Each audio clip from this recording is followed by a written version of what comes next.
President and CEO of Aon. Uh-oh. We have some special guests too. Hello. Welcome. Cheers. Hello there. So my name is Alan Arthur and I'm the President and CEO of Aon. And we in Hope Community are really excited to have you here today. We're really excited to open this place up here shortly. I think people are moving in on Saturday. And we're really looking forward to sharing how the heck this fourth corner, and actually all four corners, happened. They don't happen accidentally, and Mary and I look forward to telling the story. So with that, I'm going to turn it over to Mary Keefe, not only my compadre at Hope Community, but a friend in the community, and I feel really proud to have been working with Mary for so long to make this happen. So. And me too. It's been 15 years since we bought the first plot on this site. So, and I think that was way about the time we started working together. So it's wonderful to be here today. We've got a little slideshow that will help us move through a story here. And of course, we could be here 3 hours if we were going to tell the whole story. But this is about not only two organizations, but two organizations and many, many other partners and community folks and I guess what we often call stakeholders that were involved. I see people here from Peace House and some people that have, Eric said you couldn't hear me, sorry. I have a cold, so if you can't hear me, let me know. I'm glad we have microphones. And then, so we have people that know this corner for 25 or 30 years. Next month. And then we also have in the front a brand new Vista worker at Hope. And so we have people that have been here forever, people that are just coming to be with us. So the Sough Quarter was actually renamed the Sough Quarter maybe 3 or 4 years ago. Was the Franklin Portland Gateway, and in the turn of the century, by the turn of the century, Hope Community, it started right down the block in a shelter for women and kids that was run by the Sister of St. Joseph called Charmadigan, who knew Rose Tillmans really well, who started Peace House that was right over here on this site. And then we had closed the shelter in '96 and had started a new vision of working to rebuild this neighborhood for the folks that were here.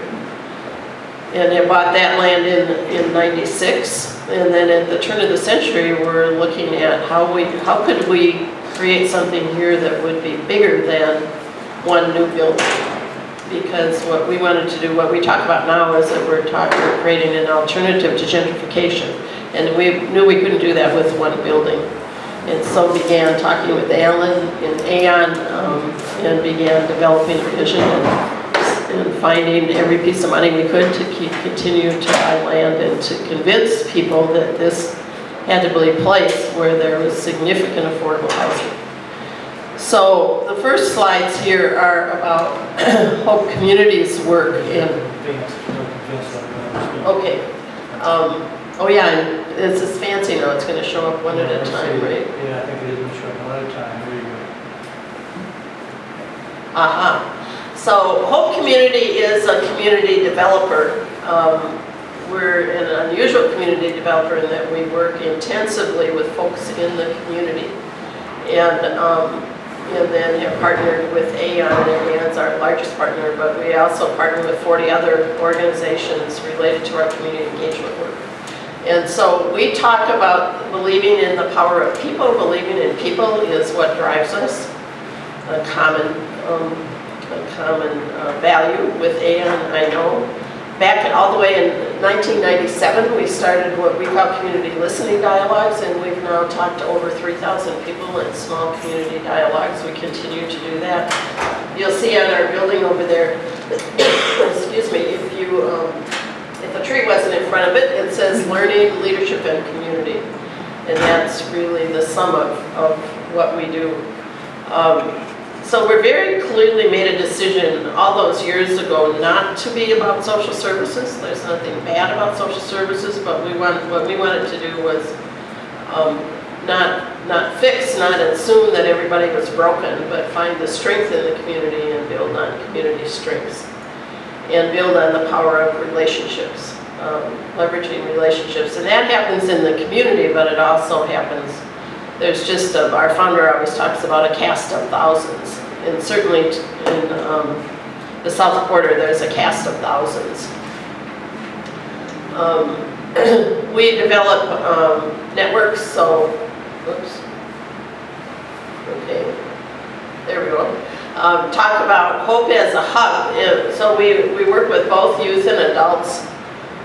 We have what we call entry points. So people get involved in things they're interested in, and then very often they get involved at a deeper level and become community leaders because they're helping to make things happen. We have now, for almost 10 years, have had an intense organizing and leadership class, as well as just a whole variety of other things, some of which are up there.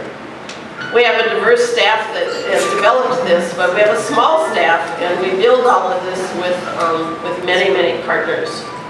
So there's 100+ partnerships and connections that make all this work in a variety of networks and levels of impact. I know we're moving through this at a really quick pace and a high level, but we'd be happy for you to explore our website or call me, and I will give you any other information you want to have.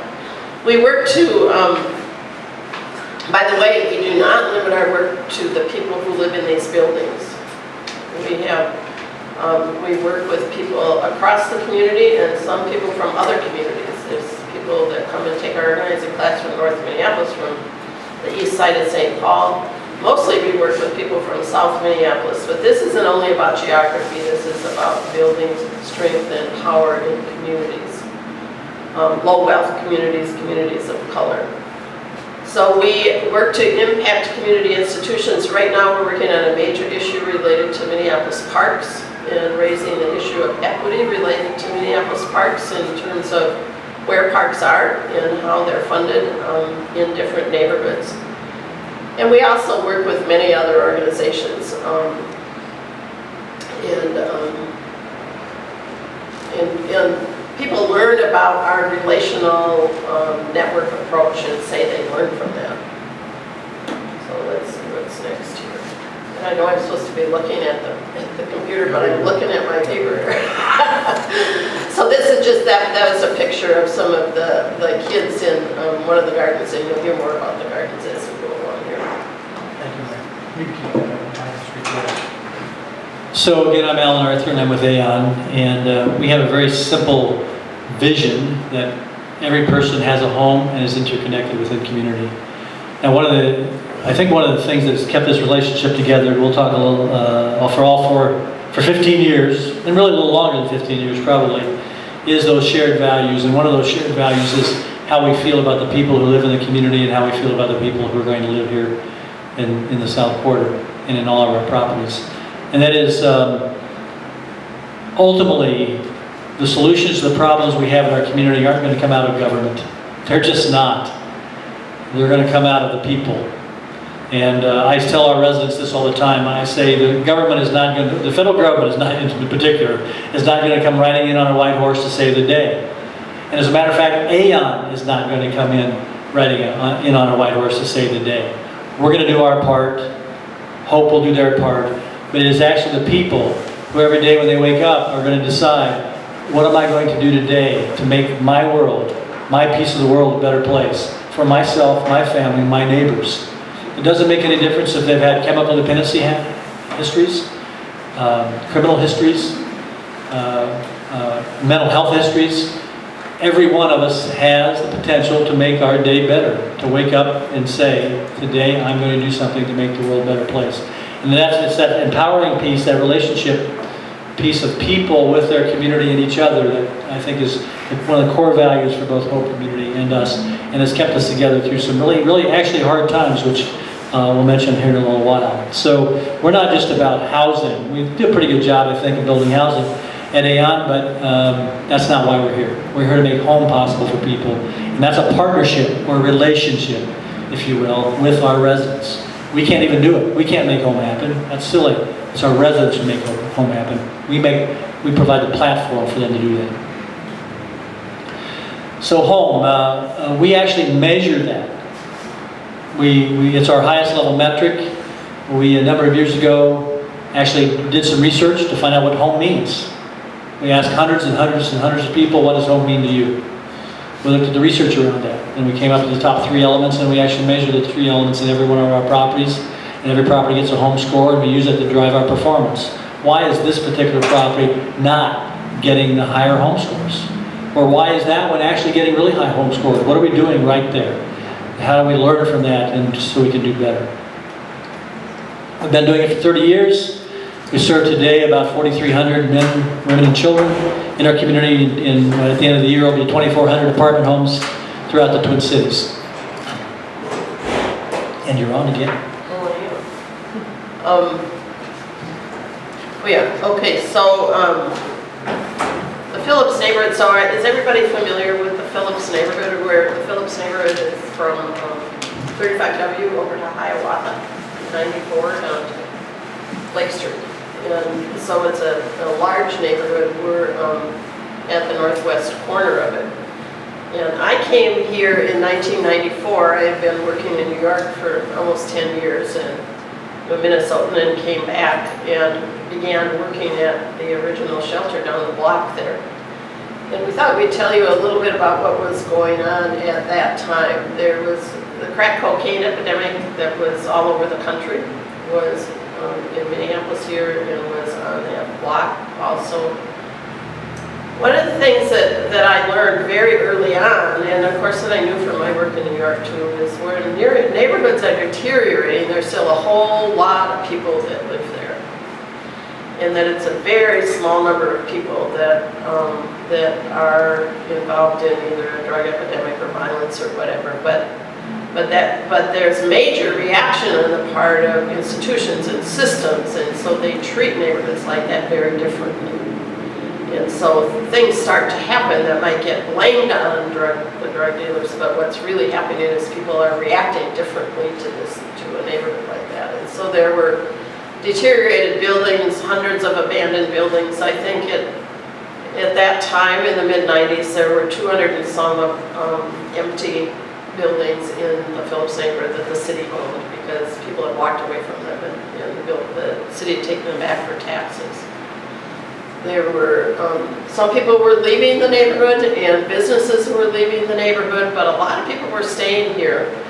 And as I got out and talked to people in the neighborhood, they said, I want to be close to downtown, I want to be in a diverse neighborhood. They liked a lot about the neighborhood. This is good transportation. And I want a neighborhood like everybody else. And so it was it's not a simple thing, it's a very complex thing. There was little new investment either from a public or private level at all. This is a major drain on police and city services, and little other investment. There was a national news article that called us Murderopolis. I remember when, I suppose it was in about 1996 or something, when or 5 maybe, one of the radio stations, they had one of those morning news shows, you know, did a crack tour. And they came down Park Avenue and they were on the radio saying, we see a crack dealer, you know, that kind of thing. And we were in tears over it all, because this was about the neighborhood where we were, where we knew the people that were here.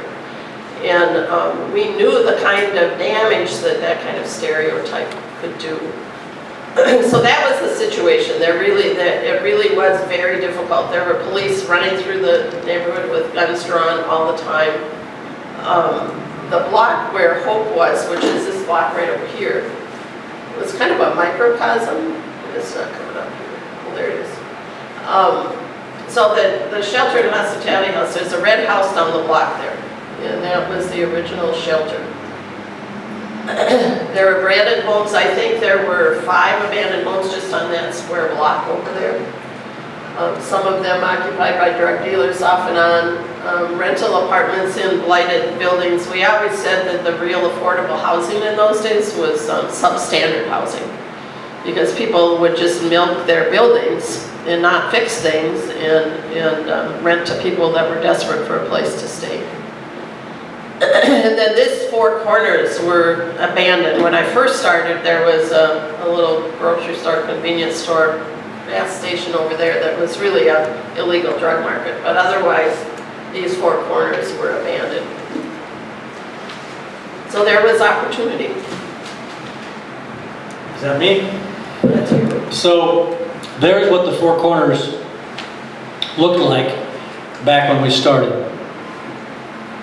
The Hope Block, again, as Mary points out, the one kitty corner across the intersection is down, so we're looking north, of course, towards downtown. This is the intersection itself, and if you look at each one of those corners, starting in the lower right, lower left, upper right, and upper left, there's where you are right now. But that's what those four corners look like. There's a close-up of it. So who lived here and what did they think at the time? Do you want me to take this? Yeah, I'll take this. So rents were affordable, as Mary said, because there's a new push out there in the world called naturally occurring affordable housing. And what some of my peers say, do you mean substandard housing? Yeah, that's right, substandard housing. So there were conditions that are affordable but substandard and unhealthy. Residents often felt unsafe or disconnected from the community and from each other often too. Many people of color, though, felt more comfortable in what was an increasingly diverse neighborhood. And there was access. What a great neighborhood from an access standpoint. Access to transportation, downtown jobs and services. Many people were convinced that it was kind of hopeless. This was the general thinking. Certainly not hope. Hope didn't feel that way. But many of the people in the community felt hopeless about things. There's no question that racism fed the negative perception, still feeds the negative perception in our communities today. As a matter of fact, there's no question in my mind that racism is the contributing factor to the fact that we're not solving our affordable housing problems across the United States. But that's a different story. Many people were convinced that if positive change happened, those with more resources would come in and have to push the current people out. That was the general feeling about it. If it was going to be fixed, that's what would have to happen. And for many people, they didn't feel like they could make a difference anyway, so why try? Public and private investors felt the same way. Franklin Avenue was considered a lost cause. There was little future vision. Actually, the only real vision that I've seen since I've been working in this neighborhood, this area for 27 years, and for this intersection has been Hope's vision, actually. Government policies were more focused on dispersing poverty, and they still are today, by the way. Not actually solving poverty, but dispersing it, with no real positive neighborhood vision by government. Few people addressed safe, healthy, affordable neighborhoods for low-income and moderate-income people. That was not a part of the discussion. I'm missing that slide. Oh, here you go. There it is right there. I just don't know what it says. So let's see. Aha! It's a picture. As Alan was reading that last slide, I'm thinking about in those days, and we started our first listening dialogues in 1997. And what people were talking about over and over again was, I want to be here, but I know I'm not going to be here long. I know I'm going to get pushed out because it's too close to downtown, and so many people are going to come here and redevelop this for wealthy people. Another little story about, we met with some planners that were hired by the city. I think that must have been about 5 years ago, that were hired to do a plan for a medical corridor, a health corridor going down Chicago Avenue over there. And they said, and they were from out of town, and they said, we've looked all over the place for plans for this area, plans for Phillips neighborhood. We don't think there ever have been any. And that's what we found at that time, was that this was really devoid of much thinking, except by a few people, like when Sharon Sales Belton was the mayor, and we used to go meet with her, and she'd say, do more, do more, do more. And So that was the dynamic that was going on. This was, this slide here is right down the block. This house, it's there, we still have, that's now got 5 units of really decent rental housing in. Go ahead. The next slide is over in Oakland on the other side of the block. That building is gone now. Again, we see the vacant corners. We had the Trib did an article about this work. I'm thinking, Alan, went about 2001, something like that, and that's when they took a helicopter up and took the pictures. So that's how we got to have pictures. So in the late 1990s, Hope Community developed a vision. Because there was, as I said, there was not much of a vision. In fact, at some point, when some of our staff was meeting with city planners, someone in the city planning office said, don't bother to do anything at Franklin Avenue, it's too bad, just go to Lake Street. And we said, no, that's where we are, and that's where people want to be, and so we're going to do something. So we had to figure out a way to start developing a vision for that. And we called it a Children's Village vision. We had done listening sessions. We did meetings in a church over here with people from the community. And the vision had a lot of elements, mostly around quality of life and mixed income neighborhood where there's significant affordable housing, and so on. Things that would be really familiar to all of you. This was a picture that we developed. Had an architect draw, and it was a vision of what could be different. You can see on the 4 corners, I don't know if you can see where the 4 corners are. On the left long street there is Cortland Avenue coming out of downtown, and then Franklin's kind of across the middle there. So you can see rebuilt housing.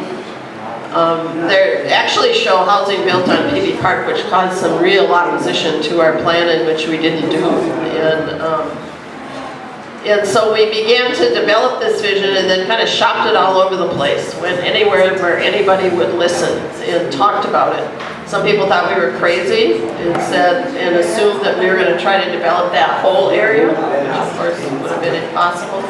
And the vision also was not about clearing everything and starting over. The vision was about infill housing and rehabbing existing housing and the 4 corners being critical pieces of this.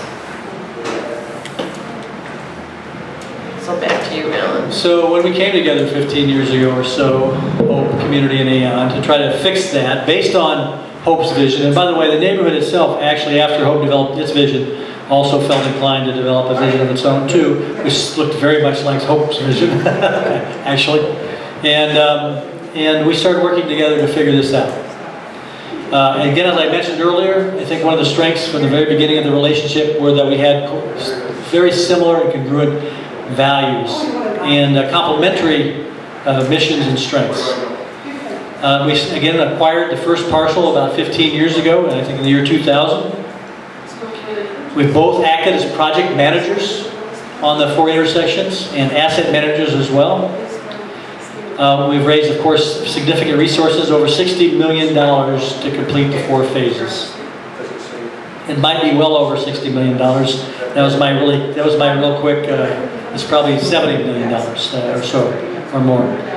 Do you know the exact number? Okay, we should calculate that one of these days. I'm afraid to look. Neither organization could have done that alone. It took us both to do this, to make this happen.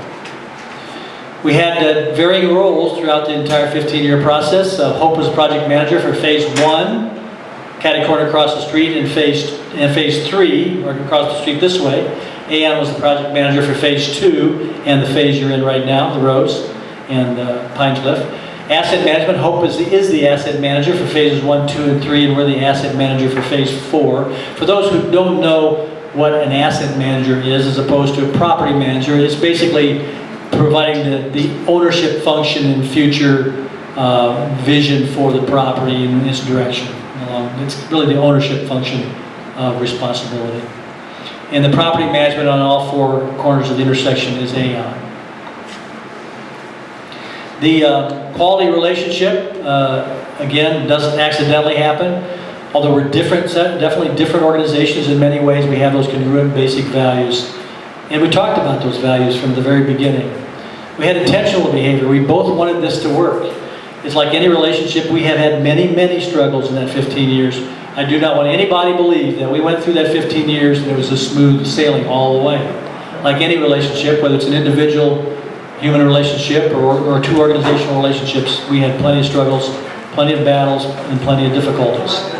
But one of the things that we made sure that we did is when we were challenged, when the relationship was challenged, we revisited. We always started back. We said, okay, why are we here? We reminded ourselves why we're together and why that's important, and why it's important to make the vision that Hope created here actually be realized. We never quit communicating. Sometimes communication is difficult when you have conflict, but we never quit.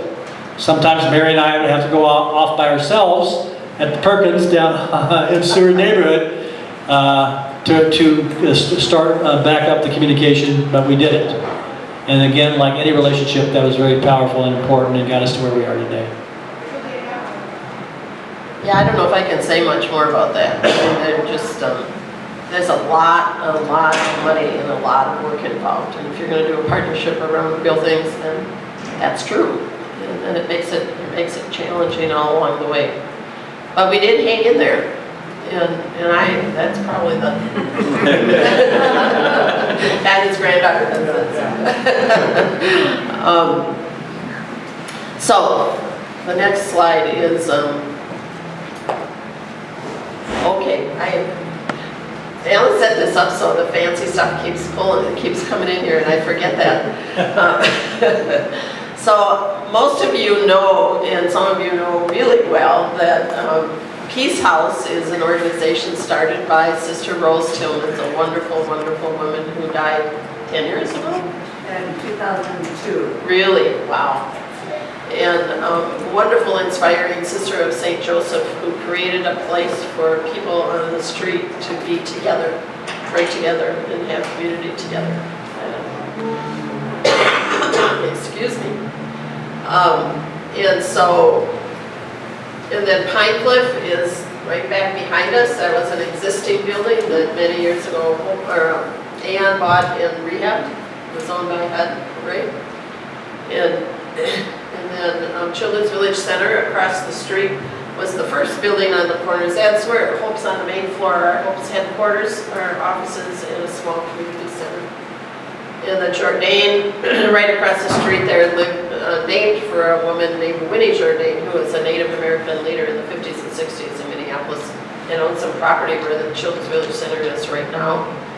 And then the Wellstone across the street the other way, named after Senator Wellstone, because he came here and met with people in this community in '97, at Hope Community, and that became a story that was told ever after. And now the wonderful Rose. And then behind the Rose is a garden that will be part of Hope's network of gardens. That's 5,000 square feet. We'll have 7,500 square feet. And the two young women in the front row here are really instrumental in making happen in there what will happen. It's going to be a place for people to work together in teams, to learn together, grow together, and make a difference around food in the community together.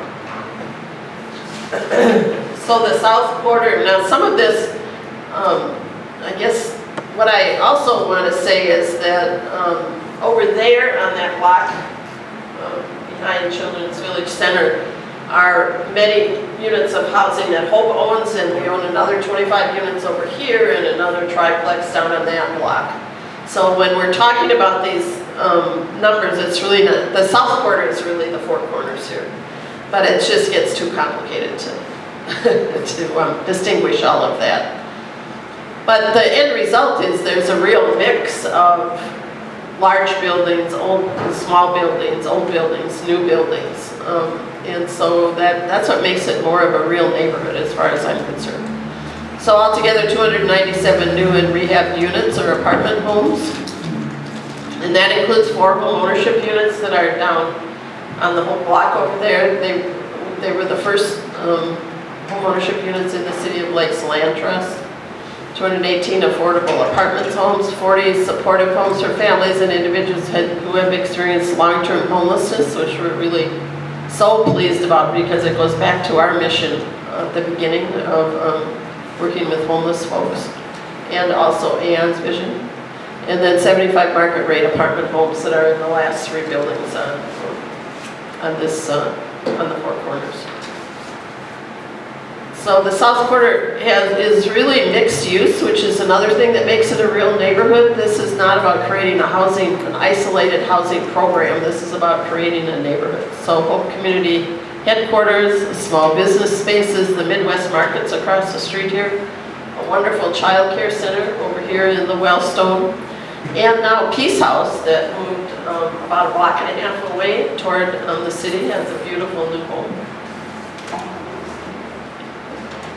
No, I think, no, maybe not. So there's outdoor spaces. This is the vision of it's going to be real soon. This is the actual plan for the garden that will be, you can see in the background there, the Rose building. So it'll be at the north end of this building. And as I said, another 5,000 square feet of community garden space. And then improved infrastructure, wider sidewalks, new and better street lights, stormwater management. There's the garden over here, water management garden over here, sustainable design in all of these buildings. Children's Village Center has reclaimed materials in it. The Wellstone, we raised about $500,000 of private money to have a solar hot water heating unit in it and some other green features. And then the Rose that you all know has major green features related to what's called the Living Building Challenge. So here are just some pictures, of course, of the 4 phases. The first one, Children's Village Center, catty corner across the street, the Jourdain, which is 41 apartment homes, including some market. And by market, what we mean by market, the words affordable and market don't really always mean anything unless you define it. Depends on the context. The word market, when we use it here, it means that they're not constrained by any public funds or the rents aren't constrained in any way by anybody. But of course, in any particular place, it creates its own market from a technical financial standpoint. Then the Wellstone, and as Mary said, and you can see the solar array on the roof. That was the largest solar array in the state of Minnesota on a multifamily building when it was done. I don't know if it still is or not, but it was when it was done. I think Will, do you know how much of the hot water it provides for that property? A lot. It's about a third. Okay. It's meant to be 50, but okay, about a third of the hot water. And then of course the Rose, which you're in today. And with that, we kind of skipped over some pieces, but you probably got high level context, and we're happy to answer questions that you want to have. By the way, that's a rendering of, that is a rendering of the Rose in the wintertime. Won't be long. Questions? Why the name Rose for this building? It's named after Sister Rose Tillmans that started Peace House. Yeah, that's a good, so it's named after Sister Rose, and again, they were here. That was that was our last site acquisition on this site, actually, and that was a contentious discussion. They're a small nonprofit that all volunteers, no paid professional staff. And they felt they might be getting run over by Hope Community and by Aon, 2 other relatively small nonprofits, really, in the scheme of things. And it's an understandable reaction, and so we had long negotiations and discussions with them. In the end, it worked out really great for everybody. We made a really great place here, a great place for people for the next 100, 150 years. And instead of an old dilapidated building, we helped them build a brand new building. And we actually built a brand new building for them and traded their old building for a brand new building, so they have a new facility a block and a half away. So it worked out great for everybody in the end. How how did all the community engagement that you did and the dialogue Uh-huh. impact the design of some of these buildings, in particular maybe the rows?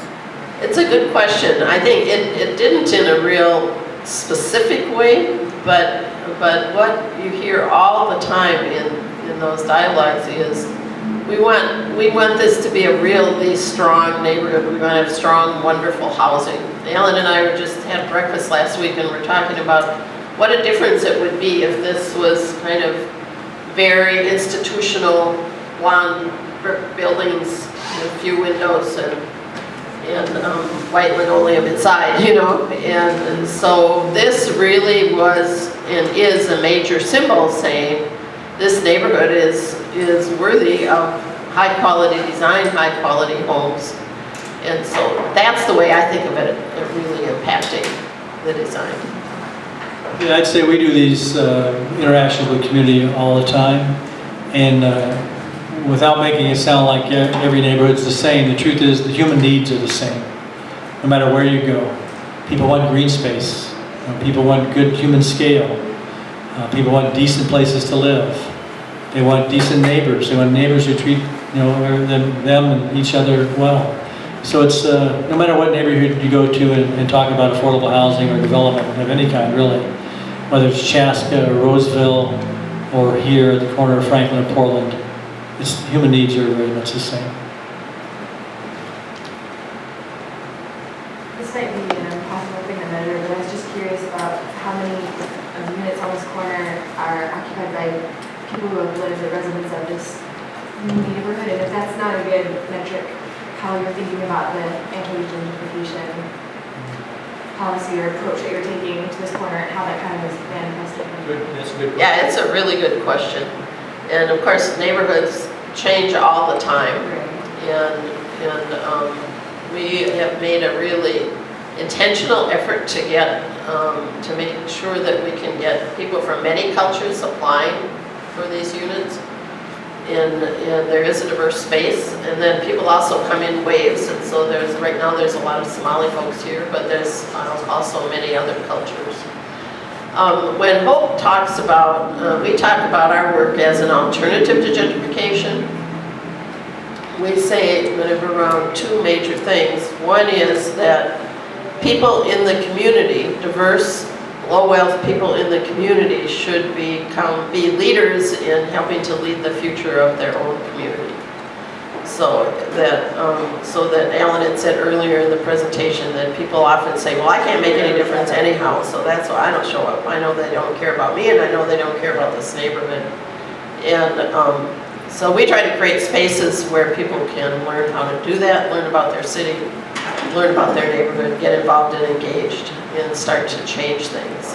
And then secondly, that it is so critical that in this city that there are strong, healthy, moderate and low-income neighborhoods, because of course there's neighborhoods for every other income level. And if we're going to have a strong, stable city, that's critical. And so making sure that policies match that we can be here long enough term to make sure that this stays strong, healthy, and affordable, and that there's more strong, healthy, affordable housing. So it's a very complex thing, but it's absolutely at the center.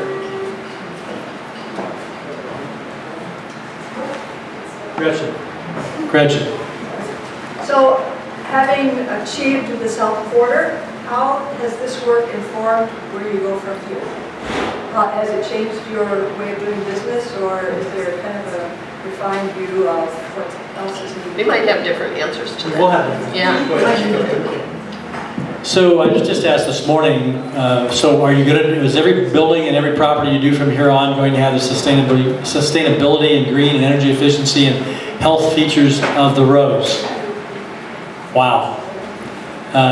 Probably not.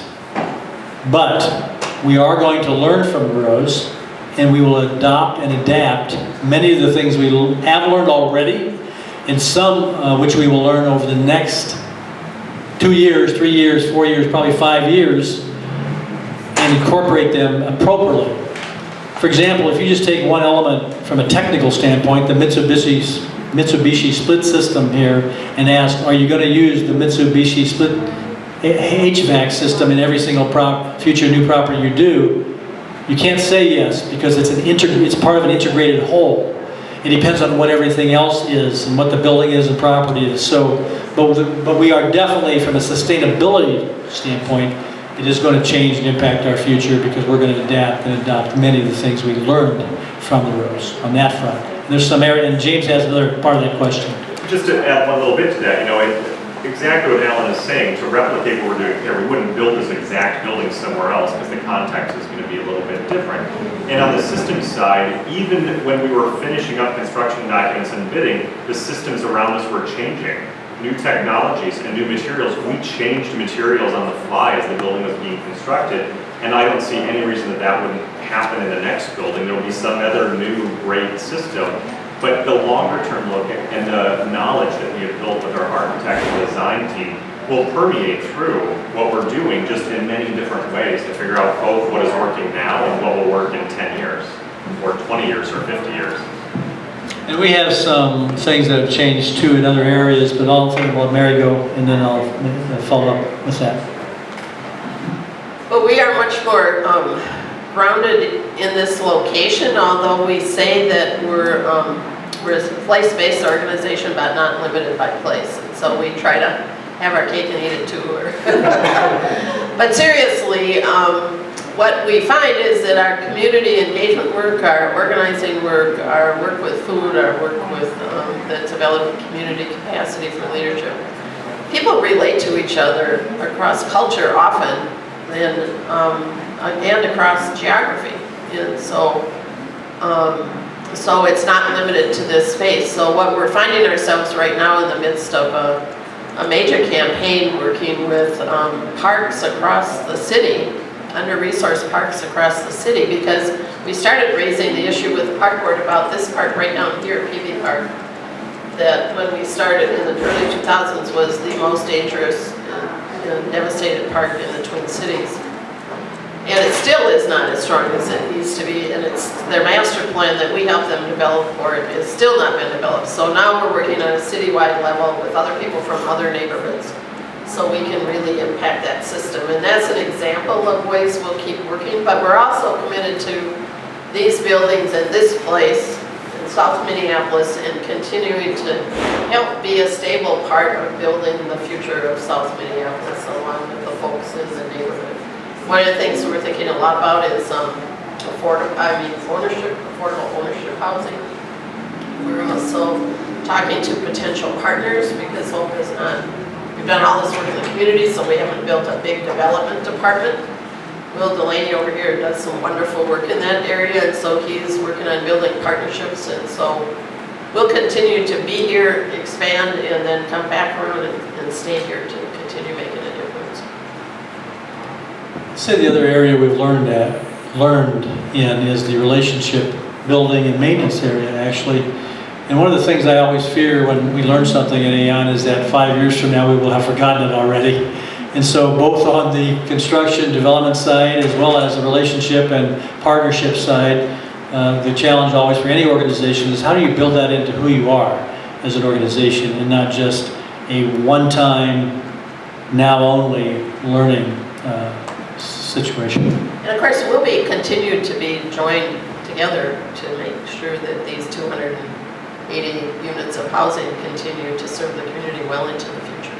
I'm sure Mary and I will have breakfast at Perkins on Riverside many times in the future. Other questions? No?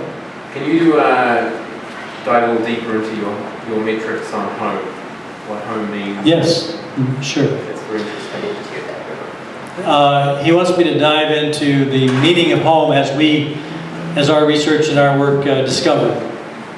So again, we interviewed hundreds of people, including our own residents, but including for 3 years, everybody I ever sat down with for lunch or breakfast or dinner. The first thing I'd ask them, and I'd say, what's home mean to you? And we gathered that information. We wrote it down, we gathered. So we had volumes of information about what people said, about what home meant to them. There were 3 main elements that rose to the top. And you were going to say, it took you 3 years? You're going to say, duh. when I say what these three elements are. Number one is safety, security, and I want to make sure that's defined properly. It's not about whether you're worried about getting over the head over the head with a stick. It's about this feeling of sanctuary or respite that we have when we walk through the front door of a place that we call home. Many people would say that. They would say, when I come home after a hard day, I close the door behind me, I can take a deep breath. So the words oasis and sanctuary and respite were repeated over and over again. Second big element we call engagement, but it's, people would describe it, they would say it's a place where I have my family, or a place where I'm proud to bring my family and my friends, or a place where I feel part of a community, or like one person who's actually in the room today said to me many years ago, he said, for the first time in my life, Alan, I feel like I'm part of something bigger than just myself. Whoa. That's this feeling of connection to other human beings, to other people. We're social creatures, and it's a very powerful need. As a matter of fact, it's why our vision statement doesn't just say that every person has a home. It says that every person has a home and is interconnected within communities, these connections between people. The third big element, and by the way, these three elements rose, there was nothing even close to these three elements at the top of the chart. The third big element is one we call ownership. It's not about legal ownership, it's not about a piece of paper. It's about this feeling of responsibility and accountability. I often say that I see it in our properties when I walk through them sometimes. When I walk into one of our properties and I see a lot of welcome mats in front of people's doors. That's a symbol. It's symbolic of people saying, this is where I am. This is my place. I'm taking ownership of this space. But it manifests itself in many, many ways, many, many behaviors actually, of our residents. And so those are the three big elements, and we measure them with a statistically valid survey once a year so that every property gets that home score that I talked about earlier.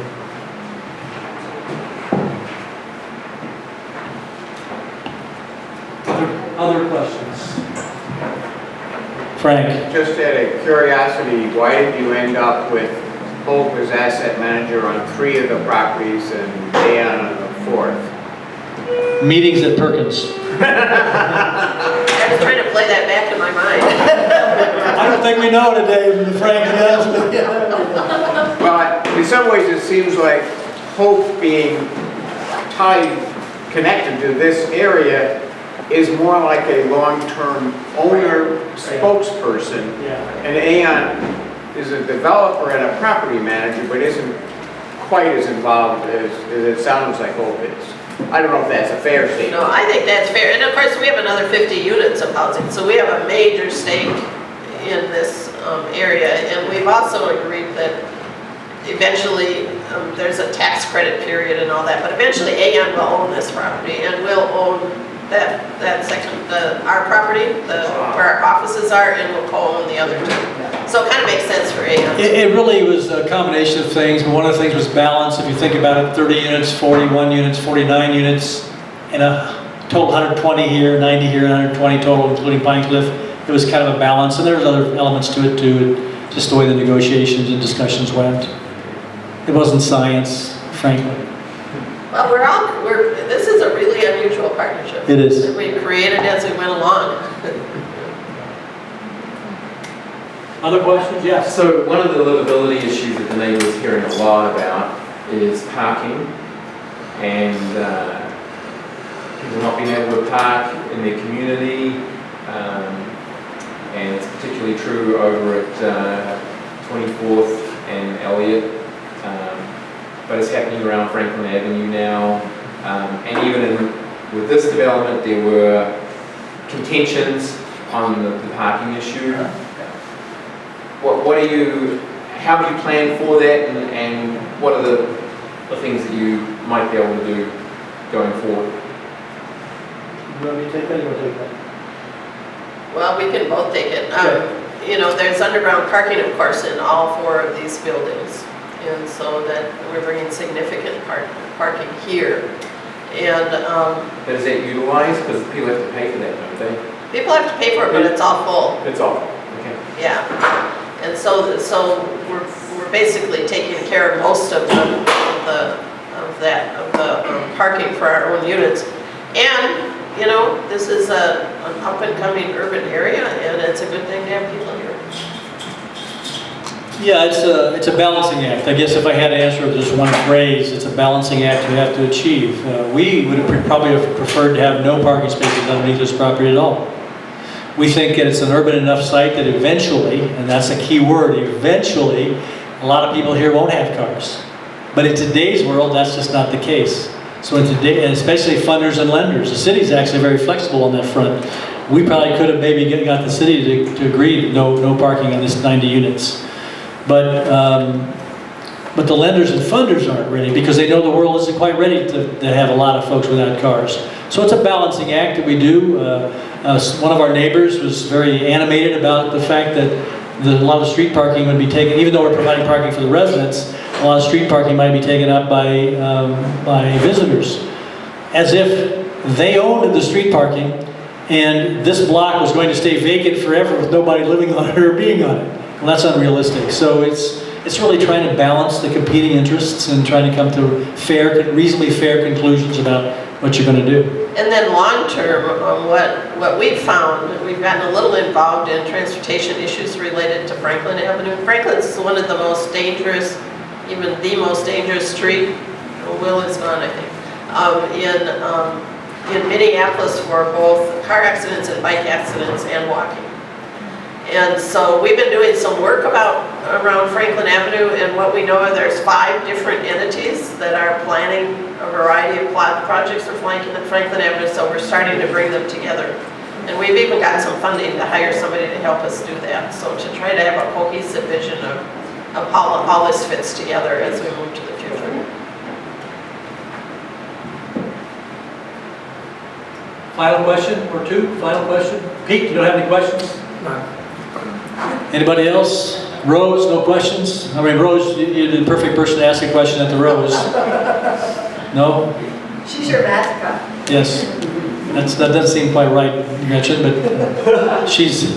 Rose is a lot more than that, I know Rose. Yeah, I do too.